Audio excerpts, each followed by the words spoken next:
bismillah barke borom Touba 7e épisode ci opération tuubal wahabis yi ci seen pas-pas bu ñaaw bii ñuy fas ci suñ borom di ko melal melukaanu doomu aadama ya gën a ñaaw maa ngi ci liqaa il babil maftuux li fadilati cheikh al alaama Muhammad ibn Salih Uthaymin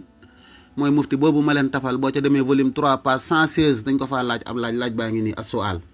sabata an rasulillahi sallallahu alayhi wa sallam xawluhu ñu ne sax na ñu jëlee ci yónnent bi sallallahu alayhi wa sallam wax ji mu wax ne anillahi azza wa jalla suñ borom mu tedd mu màgg mi moo ne alkibriya u rëy maanaam ngay rëy rëylu rida yi sama mbubb la man yàlla wal azamatu màgg-màgglu màggaay isaar yi sama tubéy la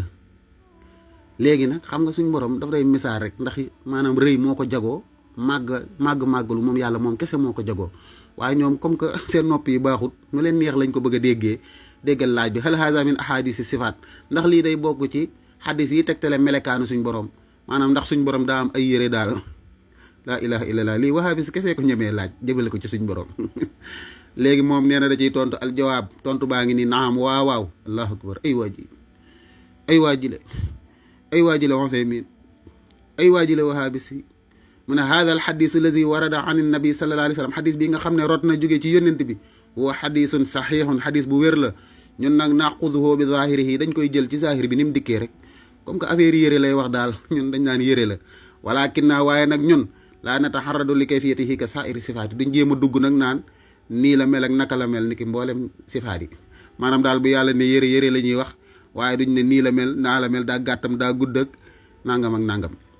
li anna kulla ma warada min sifaatillahi azza wa jalla ngir naka lépp luñ ñu xibaar maanaam mu rot tukkee ci melukaanu suñ boroom mu tedd mu màgg mi fal waajibu alal muslimi li war ci jullit bi xabuluhu mooy mu nangu ko d'accord ci waxti xaaduhoo tam fas ko maanaam mu gëm ko laakin duna takyifin waaye nag bu mu ko jéem a misaal bu mu ko jéem a maanaam kayfiyal naan daa guddam daa gàttam di dugg ci kayfiye bi aw tamsilin wala mu koy misaal naan ay jesneer laak wala comme bu diw laak comme nangam ak nangam maanaam exemple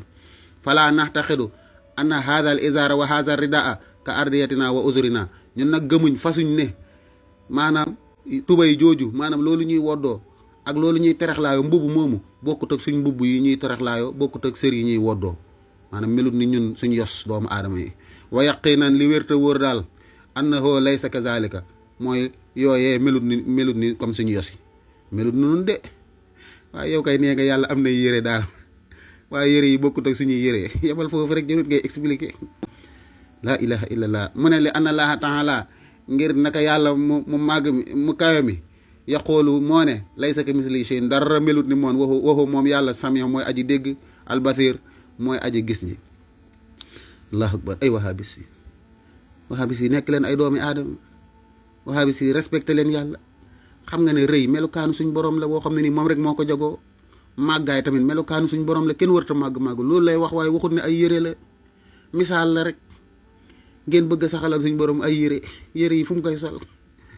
laa ilaha illallah yéen a bon sufahaul ahlam lii yónent bi waxoon na ko de mu jóg jamono dana am ñu ñëw ñoo xam ne dégg-dégg bu bon la ñuy am ci texte yi la te ñooy wax ja gën a rafet nag alxuraan sunna la yéen lu tax du ngeen jàngale yàlla kay ndekete lii la parce que moo tax ngeen naan shirk bokkaale mais da ngeen di jàngale yàlla ba nit ñi xam yàlla waaye bu ngeen jàngalee yàlla ñëpp daw parce que yàlla juy soli yéreeg di tegalay tànkam ak di daw ak di déngi maanaam di sikki sàkkaak di décourager lu ne lii metti na trop ci àq yàlla suñ borom yéen ay saagakati yàlla yéen yàlla na ngeen gaañu yàlla na ngeen forox yàlla na ngeen nëb yàlla na ngeen xeeñ yàlla na ngeen xasaw yàlla na ngeen saxee yàlla na ngeen maxe yàlla na ngeen xasaw xunn nëb yéena bon subhanallah yaxmaa yasifuna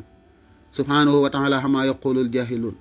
allahu akbar la ilaha illa allah wahdahu la sharika lahu lahul mulku wa lahul hamdu wa ala kulli shay'in qadirun laysa kamislihi shay'un wa huwa samiul basir kon 7e épisode opération tuubal wahabis yi ci seen pas-pas yu ñaaw yi ñuy nëbb seen téere yi jërëjëfe borom Tuubaa